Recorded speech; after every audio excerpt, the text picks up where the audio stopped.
할렐루야. 지금 저희가 지속적으로 마가복음을 나누고 있는데요. 오늘 말씀 이전까지 권위의 문제로 촉발된 예수님을 향한 공격, 예수님을 함정에 빠뜨려 넘어뜨리려는 종교 지도자의 시도가 지속적으로 반복되어지고 있었습니다. 예수님께서 성전을 거룩하게 하신 일, 우리가 일명 성전 정화라고 말하는 이 사건이 발단이 되어서 종교 지도자들이 권위의 문제로 예수님께 도전을 하죠. 질문은 딱 한 가지였습니다.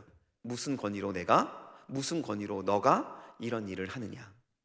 더 직접적으로 말하면 너가 뭔데 성전을 깨끗하게 하고 성전에서 하고 있는 일이 잘못됐다고 이야기하느냐라는 도전이었죠. 예수님께서는 이 도전에 대해서 포도원의 소작농 예화를 드시면서 그들에게 질문하십니다. 뭐라고 질문하셨을까요? 너의 위치가 무엇이냐라는 질문을 하십니다.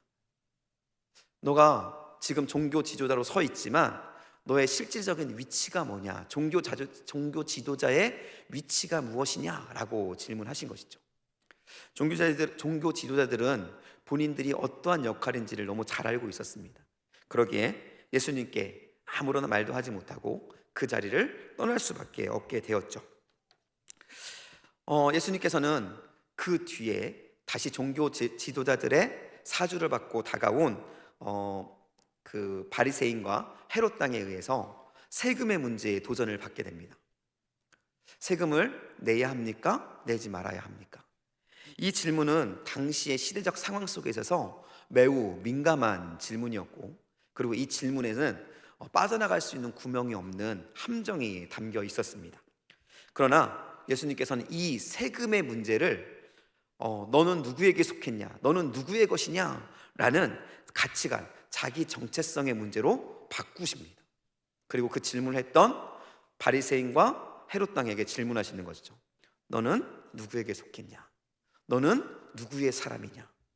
그들도 자기 자신들이 하나님의 사람, 자기 자신들이 하나님께 복받은 자, 이스라엘 민족이라는 사실을 너무나 잘 알고 있었기 때문에 그들도 역시 예수님의 그 질문 앞에 무릎을 꿇을 수밖에 없었다라는 것이죠. 마지막으로 대기하고 있었던 또 한 무리의 질문, 도전을 받습니다. 그들은 사두개인이었고요, 그들은 부활을 믿지 않는 사람이었습니다. 그래서 그들은 예수님께 도전합니다. 부활이 진짜 있는 것이냐? 부활이 있습니까? 그래서 예수님께서는 이 질문에도 동일하게 답변하십니다. 그들이 가장 따르고 그들이 가장 믿고 있는 모세 오경을 썼던 모세를 부르시는 하나님의 모습, 아브라함의 하나님, 이삭의 하나님, 야곱의 하나님으로 당신을 드러내시며 모세를 부르시고 명령하시는 그 장면을 통해서 그들에게 부활의 하나님, 부활한 사람들의 하나님이심을 증명하시는 것이죠. 이미 사람들에게 죽었으나, 이 세상 가운데서는 이미 죽어서 없는 사람들이나, 그러나 그들의 하나님으로, 죽었으나 여전히 살아있는 하나님으로, 살아있는 사람들의 하나님으로 자기 자신을 모세에게 소개하는 그 모습을 그들에게 보여주면서 역시 부활의 삶은 있는 것을 그들에게 명료하게 말씀해 주신 것입니다. 이러한 예수님의 지혜롭고 때로는 그들에게 다시 한번 그들의 삶을 돌아볼 수 있는 질문을 통해서 그들이 도전했던 그 도전들을 무너뜨리시고 새로운 지평을 여시는 예수님의 그 모습들을 보여주면서 지금까지의 공격이 마무리되어지는 모습들을 보여줍니다. 그런데 그것이 마무리되어 가는 과정에 있었던 그 상황 속에서 갑자기 한 사람이 질문을 해요. 여러분, 이 사람이 질문하기 전까지의 분위기를 한번 저희가 생각해 봤으면 좋겠습니다. 지속적으로 반복되는 예수님을 향한 공격, 그리고 예수님을 무너뜨리려고 하는 사람들의 함성, 고성, 이런 것들이 막 있는 상황 속에서 예수님이 있었던 그곳의 분위기가 어땠을까요? 아마 굉장히 긴장감이 넘치는 상황이었을 것입니다. 그런데 예수님께서 지혜롭게 답변하시고, 그리고 그들에게 새로운 질문으로 그들의 마음을 돌아볼 수 있도록 하시는 그 상황들을 통해서 사건이 마무리되어 가고 있었다라는 것이죠. 그럴 때 사람들이 느끼는 것은 긴장감이 풀리는 그 안도의 순간이었습니다. 그런데 그러한 순간 속에서 또 다른 사람의 질문이 나왔을 때, 그때 그곳은 다시 풀려지는 긴장감이 다시 배가 되는 그런 모습들로 그곳의 환경이 조성되어지고 있었다라는 것이죠. 예전에 저희가 수업을 받을 때 수업이 끝날 때 되면 너무나 기쁘지 않습니까? 여러분들은 수업이 너무 좋으셔서 기쁘시지 않죠? 예, 대학 때건 고등학교 때건 선생님이 어떠한 일이 있어서 수업을 하지 못하는 상황이 되면 참 기쁩니다. 그런데 수업이 끝날 만할 때에 꼭 그 초를 치는 친구들이 있습니다. 교수님께서 또는 선생님께서 이제 마치겠습니다 하는 그 순간에 어떤 친구가 손을 들고 질문을 합니다. 그럼 어떻게 되죠? 예, 주변에서 야유가 쏟아집니다. 그 긴장감이 있는 것이죠. 물론 이것은 약간의 우스개지만 지금 이 상황 속에서는 어떤 누군가의 질문이 들어오는 그 순간 정말로 긴장감은 정말로 하늘을 찌를 듯하고, 사람들은 또 뭐야? 라는 마음으로 그 질문하는 사람을 볼 수밖에 없었다라는 것이죠. 그런데 그 사람의 질문이 시작되자마자 그 긴장감이 확 풀어지는 일이 일어납니다. 왜냐하면 이 질문을 했던 서기관이 이전에 있었던 종교 지도자들, 이전에 있었던 질문자들과는 달리 예수님을 함정에 빠뜨리려는 의도적인 질문이 아니라 참된 진리를 알고자 하는 순수한 마음의 질문이 있었기 때문인 것이죠. 이 한 사람의 말로 인해서, 질문을 통해서 그 장소의 분위기가 갑자기 풀어지고, 그리고 그 긴장감이 풀어지는 놀라운 일들이 일어나게 되었다라는 것입니다. 이 말씀을 읽으면서 사실 오늘 말씀의 흐름과는 좀 다릅니다. 그렇지만 갑자기 이런 마음이 제게 들었습니다. 긴장감과 그리고 사람들 간에 있는 어떤 위화감들을 한순간에 깨트리는 한 사람, 그러한 사람들의 은혜가 우리 낙원교회 안에 있었으면 좋겠다라는 마음이 제 안에 들어오게 된 것이죠. 사실은 말씀을 준비하면서 이 말씀을 해야 될까 말을까 썼다 지웠다 몇 번 했는지 모릅니다. 그런데 저는 우리 낙원교회가 말씀을 잘 알고, 말씀을 깨닫고, 그리고 지혜롭게 성령 충만하고 은혜 있는 그러한 모습으로 살아가는 것 너무나 중요하다고 생각합니다. 하지만 그것과 함께 우리 안에 이러한 모습들의 사람들이 있었으면 좋겠다라는 그러한 바람을 하게 되었습니다.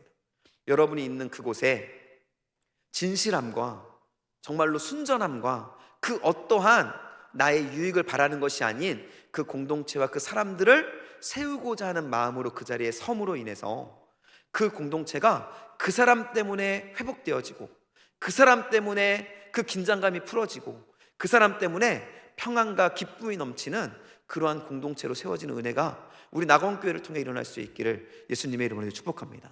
그리고 그러한 일들을 이루는 그 한 사람, 저는 그 사람이 오늘 말씀을 듣는 저와 여러분이 될 수 있기를 간절히 소원합니다.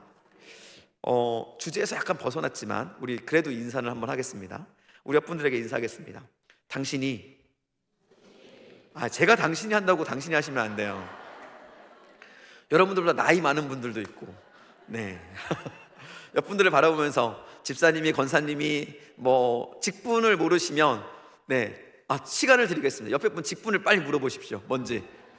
네, 다 아셨죠? 네, 직분을 물으시면서 권사님이 그 사람이십니다. 어떤 사람이요? 네, 순전함과 진실함, 하나님의 마음을 품고 그 내가 속한 공동체를 변화시키는 바로 그 사람. 저는 여러분들이 그러한 사람이 될 수 있기를 예수님의 이름으로 간절히 축복합니다. 어쨌든 그러한 긴장감이 풀려진 상황, 이 서기관의 질문을 통해서 긴장감이 풀어짐으로 인해서 그곳에는 평안함과 그리고 그 말씀에 집중할 수 있는 상황이 열리게 되었습니다. 아마 서기관은 예수님께서 자신이 가지고 있는 의문, 자신이 가지고 있는 이 질문에 올바른 답을 해줄 수 있을 것이라는 아마 확신을 한 것 같습니다. 그리고 그 질문을 예수님께 한 것이죠. 예수님께 한 질문이 무엇일까요? 우리 28절 말씀입니다. 함께 읽겠습니다.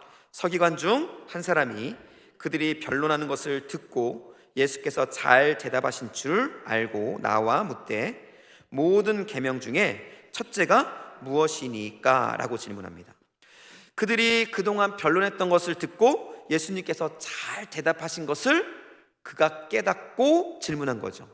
이 말은 무슨 말이냐면요, 본인이 가지고 있는 의문, 본인이 가지고 있는 질문에도 예수님께서 능히 잘 대답해 주실 것이라는 확신이 그에게 들었기 때문에 이 질문을 지금 예수님께 하고 있다라는 것을 보여주고 있는 것이에요. 즉, 이 서기관의 믿음을 우리에게 지금 보여주고 있는 것입니다. 이러한 마음을 가지고 서기관은 예수님께 질문합니다. 무엇을 질문했냐면요, 바로 모든 계명 중에 첫째가 무엇입니까? 모든 계명 중에 가장 중요한 계명이 무엇입니까? 라는 질문이었습니다. 지금 이 서기관은 그 당시에 율법을 연구하고 그 율법을 가리키는 종교 지도자였습니다. 그런데 이런 율법을 연구하고 가르치는 서기관들과 종교 지도자들에게 있어서 매우 중요한 한 가지 질문이 있었는데요, 그것은 바로 이 계명들 중에 가장 중요한 계명이 무엇일까라는 질문이었어요. 일반적으로 그들은 이 주제를 가지고 함께 모여서 토론하고 의논했던 그러한 일들이 흔하게 있었다라는 것입니다.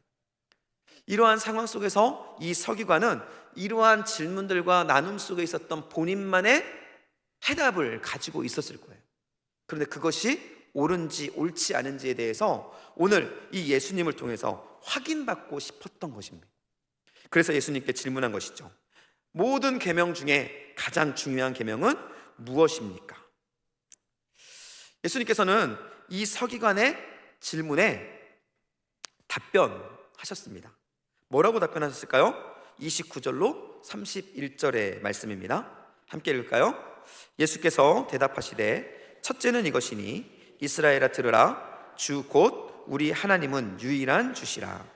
내 마음을 다하고 목숨을 다하고 뜻을 다하고 힘을 다하여 주 너의 하나님을 사랑하라 하신 것이요, 둘째는 이것이니 내 이웃을 내 자신과 같이 사랑하라 하신 것이라. 이보다 더 큰 계명이 없느니라. 라고 예수님께서 아주 명료하게 말씀해 주세요. 예수님의 답변은 아주 간단하고 명료했습니다. 이 답변은 무엇이었을까요? 첫째는 하나님을 사랑하고, 둘째는 내 이웃을 사랑하라 라는 것이었어요. 예수님께서는 뭔가 거창한 것을 말씀하지 않았습니다. 예수님께서 하신 말씀은 아주 단순하게 사랑이었어요. 그리고 그 사랑에 대해서 두 가지의 방향을 말씀하셨는데, 하나는 누구를 향해? 하나님을 향해. 하나는 내 이웃을 향한 사랑이라고 말씀하셨다라는 것이죠. 이 답변은 사실 예수님께서 하신 이 답변은 신명기 6장 5절로부터 시작되는, 일반적으로 우리가 쉐마라고 말하는 말씀이죠.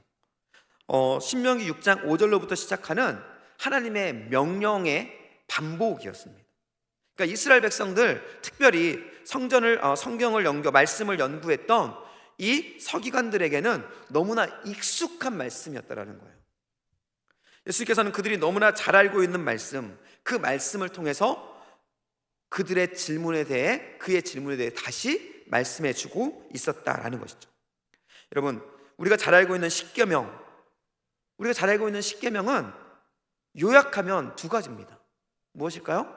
하나님을 사랑하고 내 이웃을 사랑해라. 그뿐만이 아닙니다. 신명기는 출애굽기 때부터 레위기까지 민수기까지 그 모든 순간순간들을 경험하고 느꼈던 것들에 대해서 모세가 유언하며 종합하여 말씀한 거죠. 그런데 그 종합적인 말씀의 요약이 무엇이냐면요, 바로 하나님을 사랑하고 고아와 갑으로 대변되는 이웃들을 사랑하라 라는 거였어요. 한마디로 말해서 구약 성경에 있었던 하나님의 말씀이 곧 하나님을 사랑하고 이웃을 사랑하라 라는 것으로 모여 있었다라는 것입니다. 예수님께서는 서기관에게 특별한 답변을 주신 것이 아니라 그들이 너무나 잘 알고 있는 말씀 중에 하나님의 마음, 그 말씀을 주셨던 하나님의 뜻을 핵심적인 단어 몇 개로 그들에게 다시 말씀해 주셨다라는 것이죠. 여러분, 우리가 말씀을 읽으면서 여러 가지 윤리적인 것들을 아는 것도 중요합니다. 하지만 더 중요한 것은 지금 제가 반복적으로 말씀을 전하면서 여러분에게 말씀드리는 하나님의 뜻을 아는 거예요. 여러분, 하나님의 뜻은 바로 하나님을 사랑하고 이웃을 사랑하는 데 있다라는 사실을 여러분이 마음속에 새길 수 있기를 예수님으로 축복합니다. 여러분, 말씀을 읽을 때 우리가 놓치지 말아야 할 것은 바로 하나님을 사랑하고 이웃을 사랑해야 된다는 그 하나님의 마음을 놓쳐서는 안 된다라는 것이에요.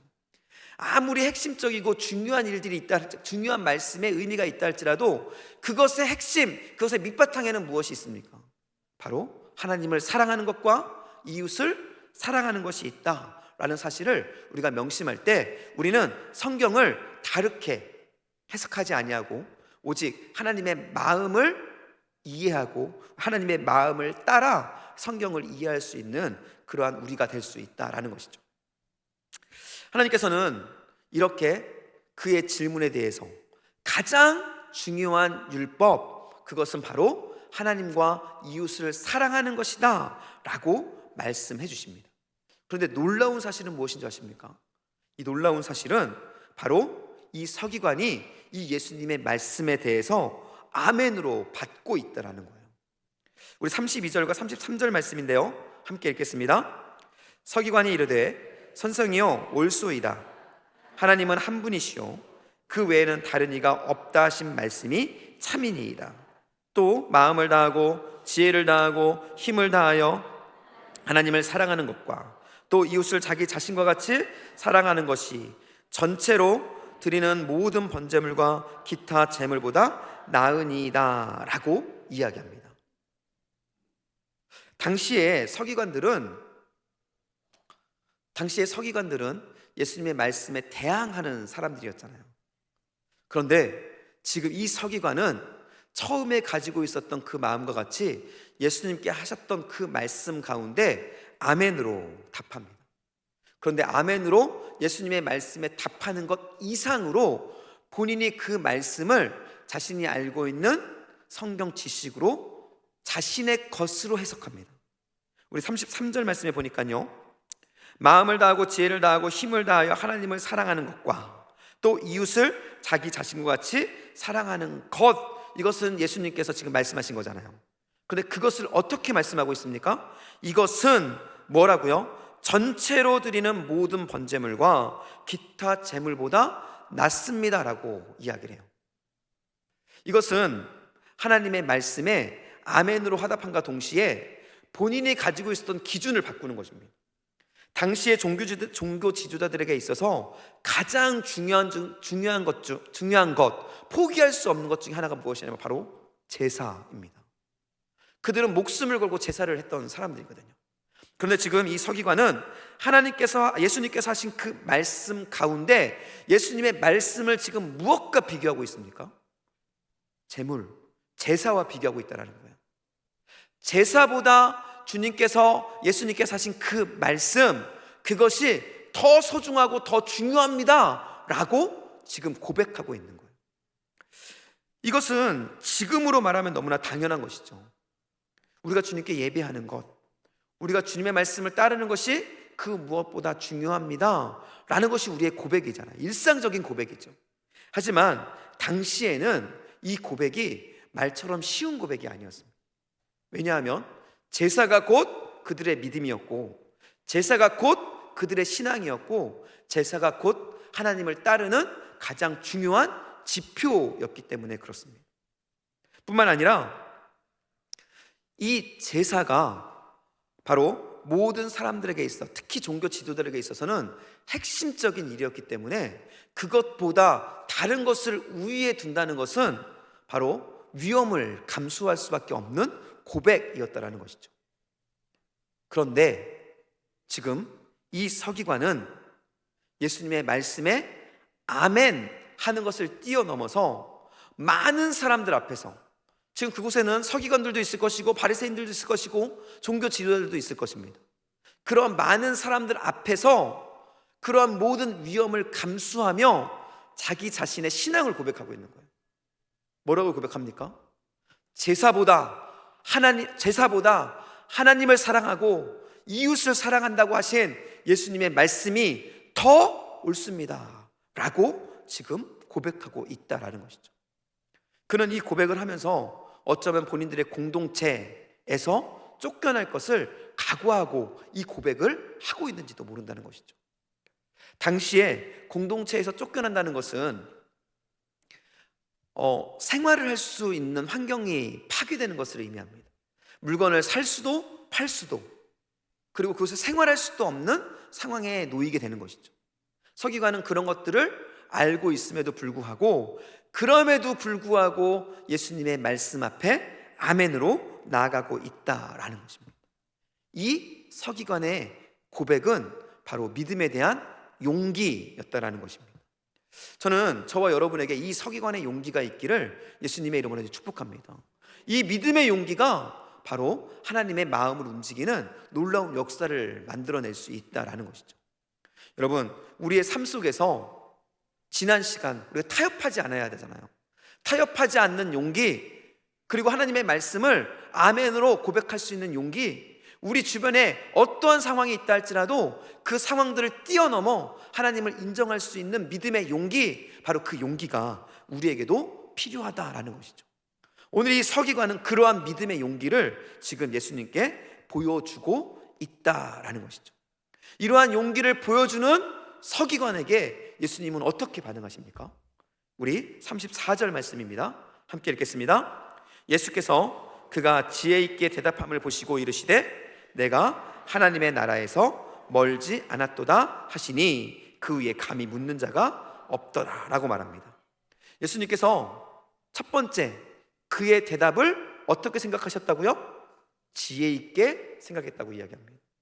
이 지혜 있다라는 말은 일반적으로 우리가 생각하는 똑똑하다라는 말을 뛰어넘습니다. 바로 그가 올바른 길을 선택했다라는 말이 포함되어 있는 거죠. 바로 하나님의 길을 따르는 것이 바로 지혜라는 것이죠.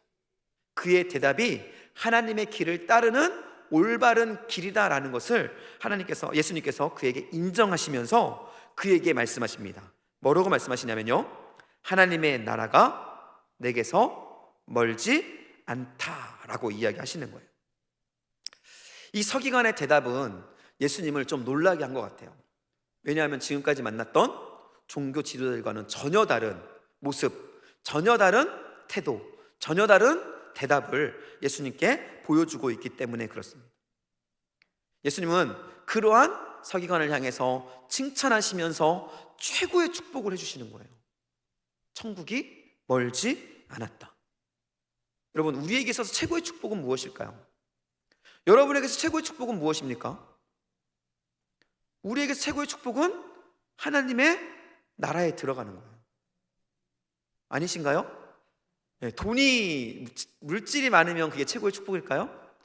건강이 주어지면 최고의 축복일까요? 아닙니다. 우리가 예수님을 믿고 예수님을 따르는 상황 속에서 우리에게 주어지는 최고의 축복은 바로 하나님의 나라가 우리에게 주어지는 거예요. 우리가 아무리 많은 축복을 받았어도 하나님의 나라에서 배제되면 그것은 축복이 아니라 저주일 뿐입니다. 우리에게 있어서 가장 기본이 되고 기초가 되고 가장 핵심적인 축복은 바로 하나님의 나라에 들어가는 것, 하나님의 나라를 누리는 것이 바로 우리에게 최고의 축복이라는 것이죠. 그런데 지금 예수님께서 서기관에게 무엇을 축복하고 있냐면요, 하나님의 나라가 가까이 왔다라고 축복하고 있는 거예요. 바로 최고의 축복을 지금 서기관에게 하고 있는 것이죠. 그런데 중요한 것은 이 예수님의 서기관을 향한 축복을 우리가 잘 살펴보면 무엇인가 좀 미묘한 그 축복 뒤에 감추어진 또 다른 이야기가 있다라는 것이죠. 우리가 다시 한번 읽어보겠습니다. 다시 한번 읽을게요. 우리 34절 말씀입니다. 같이 읽습니다. 시작. 예수께서 그가 지혜 있게 대답함을 보시고 이르시되 내가 하나님의 나라에서 멀지 않도다 하시니 그 후에 감히 묻는 자가 없더라. 이 예수님의 말씀 중에 조금 미묘한 그 축복이긴 한데 약간 미묘한 무엇인가 조금 더 원하는 것 같은 그러한 일들이 좀 느껴지십니까? 예, 천국이 멀지 않아요. 이건 무슨 말입니까? 천국이 멀지는 않지만 천국에 들어간 곳은 아니라는 거예요. 영어 성경으로 이 부분을 일반적으로 하나님 나라에 멀지 않다라고 말한 이 부분을 나파라고 이야기합니다. 이게 멀지 않다라는 이야기인데요, 이 말은 무슨 말이냐면 가깝지만 도달하지는 않았다라는 말이에요. 그러니까 지금 예수님께서는 지혜 있는 이 서기관의 대답을 듣고 서기관에 대해 너무나 기쁜 거예요. 그래서 서기관을 칭찬하고 있는 것입니다. 그런데 이 서기관에게 칭찬하면서 서기관에게 한 가지를 이야기해 주고 싶은 거예요. 그래서 그에게 뭐라고 말씀하시냐면 천국이 멀지 않다. 조금 풀어서 이야기하면 천국에 가까워졌지만 조금 부족하다라는 것을 말씀하고 있는 거예요. 여러분, 예수님께서 지금 이 서기관에게 칭찬하시면서 무엇이 부족하다고 말씀하고 있는 걸까요? 야, 천국에 가까이 왔는데 우리 조금만 더 하자, 조금만 더 해서 천국에 들어가자 라고 그를 지금 권유하고 초청하고 있는데, 서기관에게 부족한 그것이 무엇이냐라는 것이죠. 서기관의 부족한 그것을 우리가 알기 위해서는 먼저 하나님의 나라가 무엇인지에 대해서 좀 알아야 합니다. 예수님께서 말씀하시는 하나님의 나라가 과연 무엇일까요? 예수님께서 말씀하시는 하나님의 나라는 그러니까 하나님의 나라에 산다, 하나님의 나라에 들어간다라는 것은 바로 하나님의 통치, 하나님의 권위 아래에서 자신의 삶을 내려놓고 하나님의 뜻에 일치되는 삶을 살아가는 것, 그래서 하나님의 뜻에 일치되는 삶을 살아가는 상황 속에서 우리에게 주어주는 은혜와 축복을 누리는 삶, 이것이 바로 하나님의 나라를 살아가는 것, 그것이라고 예수님께서는 지금 말씀하고 있는 것입니다. 우리 마태복음 6장 33절 말씀해 보시면서 우리가 너무나 잘 아는 말씀이죠. 너희는 먼저 그의 나라와 그의 의를 구하라, 그리하면 너희에게 이 모든 것을 주시겠다라고 말씀합니다. 예수님께서 말씀하시는 건 뭡니까? 먼저 그의 나라와 그의 의를 구하는 것, 즉 하나님의 뜻대로 살아가면 너희에게 하나님의 나라를 주시겠다는 거죠. 바로 우리가 하나님의 나라를 살아간다는 것은 하나님의 통치 아래 하나님의 뜻을 따라 살아간다는 것을 의미하는 것입니다. 요한복음 14장 15절의 말씀을 보면요, 너희가 나를 사랑하면 하나님의 말씀, 나의 계명을 지킨다라고 이야기합니다. 성경의 곳곳에는요, 하나님 나라를 말씀하시면서 반드시 그 앞에 하나님의 나라를 살아가기 위해서는 하나님의 뜻을 따라야 한다라고 말씀하고 있다라는 것이에요. 즉 하나님의 나라는 하나님의 뜻을 따라 살아가는 사람들에게 주어지는 은혜, 축복이라는 것을 말씀하고 있다라는 것이죠. 이 말씀을 우리가 생각해 볼 때 서기관에게 부족한 것은 바로 하나님의 말씀을 깨닫는 것을 뛰어넘어서 하나님의 말씀을 따라 살아가는 것, 그것이 바로 서기관에게 부족한 일이었다라는 것이죠. 예수님께서는 지금 서기관을 초청하고 있는 것이에요. 맞다, 내가 한 이 말을 깨달은 너의 지혜가 너무나 훌륭하고 그것을 깨달은 너의 지혜의 음성이 너무나 정확하게 맞다라고 말씀하십니다. 그런데 그와 함께 한 가지 부족한 것, 이제는 어떻게 해라? 너가 깨달은 그 말씀대로 살아라 라는 것을 지금 서기관에게 말씀하고 있다는 것이죠. 서기관이 그 길을 걷기 위해서는 자기가 가진 것을 내려놓아야 하는 상황이 놓일 수도 있었습니다. 그럼에도 불구하고 예수님께서는 말씀하고 있는 거예요. 그렇다 할지라도 천국을 소유하기 위해서는 너가 깨달은 그 삶, 하나님을 사랑하고 내 이웃을 사랑하는 그러한 삶을 삶 속에서 이루어 가야 한다라고 말씀하고 있는 것입니다. 이제 더 정확하게 우리가 그 말씀을 다시 한번 읽겠습니다. 하나님을 사랑하고 이웃을 사랑하는데 어떻게 사랑하고 어떻게 이웃을 사랑해야 한다고 말씀하고 있습니까? 우리 30절 말씀입니다. 읽겠습니다. 시작. 내 마음을 다하고 목숨을 다하고 뜻을 다하고 힘을 다하여 여호와를 사랑해야 해요. 그냥 사랑하는 게 아닙니다. 우리가 하나님의 뜻을 알고 그 뜻대로 살기 위해서는 어떻게 우리가 살아가야 하느냐면요, 바로 마음을 다하고 목숨을 다하고 뜻을 다하고 힘을 다하여 하나님을 사랑해야 하는 것이죠. 그러한 삶을 살아가야 하는 것입니다. 그러한 삶을 살기 위해 우리가 다른 곳에 우리의 눈을 둘 수가 있을까요? 그러한 삶을 살기 위해서는 오직 하나님께만 집중하는 그러한 일들이 우리에게 있어야 한다는 것이죠. 내 이웃을 내 몸과 같이 사랑하라고 말씀하시죠. 그렇게 사랑하기 위해서는 우리가 나를 사랑하는 만큼 내 이웃의 아픔, 내 이웃의 어려움, 내 이웃의 고난과 고통을 바라볼 수 있어야 한다는 것이죠. 그리고 그렇게 살아가야 한다는 것입니다. 덥다 하는 자에게 그냥 더워라 라고 말하는 것은 사랑이 아니죠. 추운 자에게 우리가 사랑을 표현하면 어떻게 해야 될까요? 옷을 줘야죠.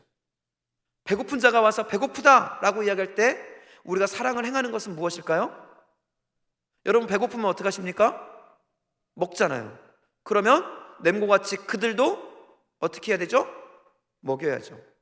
바로 이런 것들이 지금 예수님께서 서기관에게 말씀하시는 부족한 점이라는 거예요. 지혜롭습니다. 하나님의 말씀을 깨달았어요. 그리고 그 말씀대로 그가 예수님께 고백하는 지혜가 있습니다. 그런데 그것으로 부족하다라는 거예요. 아는 것을 뛰어넘어서, 예수님께서 바라는 것은 아는 것을 뛰어넘어서 그 아는 것을 우리의 삶으로 살아내라 라고 말씀하고 있다라는 것이죠.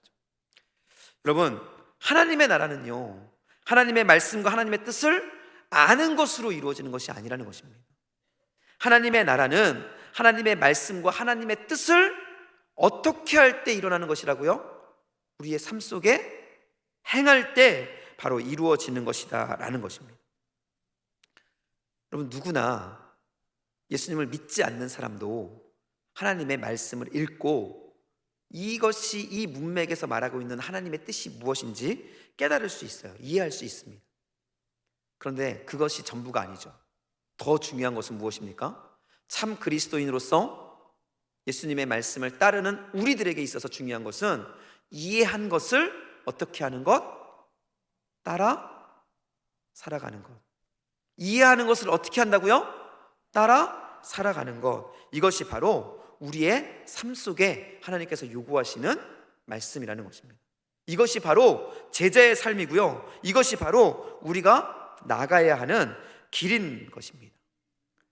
지금 예수님께서는 이 서기관에게 바로 이러한 삶으로의 초대를 하고 있는 것이죠. 중요한 것은 무엇일까요? 이러한 초대가 그 당시에 서기관들에게 주어지는 초대일 뿐만이 아니라 지금 이 시대를 살아가는 저와 여러분에게도 동일하게 하시는 초대라는 것입니다. 우리가 얼마나 많은 말씀을 듣습니까? 일주일에 많이 예배 드리시는 분은 월, 화, 수, 목, 금, 새벽, 또 언제죠? 수요 예배, 그 다음에 금요, 그리고 주일 오전 예배, 오후 예배. 또 있나요? 네, 9가지. 네, 이 정도 될 것 같습니다. 9번 말씀을 들으세요. 일주일에 9번 예배를 듣는데 그 말씀 속에 하나님의 뜻과 우리를 향한 하나님의 도전이 분명히 있을 것이잖아요. 그럼 여러분, 한번 우리 스스로에게 질문해 보길 축복합니다. 9번의 말씀을 듣는데 그 말씀이 나의 삶에 깨달음을 넘어서서 나의 삶으로는 과연 얼마나 나타나고 있을까? 만약 우리의 삶에 깨달음은 있지만 삶으로 드러나고 있는 그 어떠한 열매도 보이지 않는다면 예수님께서는 지금 우리를 향해 이렇게 말씀하고 있는 거예요. 천국에서 멀지 않다. 나파. 그러나 아직은 천국이 아니다. 라고 말씀하고 있다라는 것이죠. 저는 우리 낙원교회 성도님들 한 분 한 분이 천국에서 멀지 않은 그곳에 멈춰 있는 자들이 아니라 이제는 천국으로 들어가 천국을 누리고 하나님 나라를 누리고 하나님 나라에서 주님과 기쁨을 맛보는 그러한 한 사람 한 사람 될 수 있기를 예수님의 이름으로 간절히 축복합니다. 그러할 때 우리는 하나님의 백성으로서 하나님의 향기, 하나님의 빛으로서의 삶을 살아갈 수 있다라는 것이죠. 여러분, 이제 마지막으로 질문하고 우리 함께 찬양하고 기도했으면 좋겠습니다. 여러분은 지금 천국에서 멀지 않은 곳에 계십니까? 아니면 천국에 들어가서 천국을 누리고 계십니까? 이 질문에 여러분 스스로 답해 볼 수 있길 축복합니다. 그리고 결단하시길 바라는데요, 결단은 바로 내가 이제 하나님 나라에 들어가는 하나님의 사람이 되어지겠습니다 라는 결단입니다. 그러기 위해서 여러분, 우리의 삶 가운데 아는 것을 뛰어넘어 우리의 삶으로 나타나는 그 믿음이 우리 가운데 충만하게 일어날 수 있기를, 우리 낙원교회에 충만하게 일어날 수 있기를 예수님의 이름으로 간절히 축복합니다.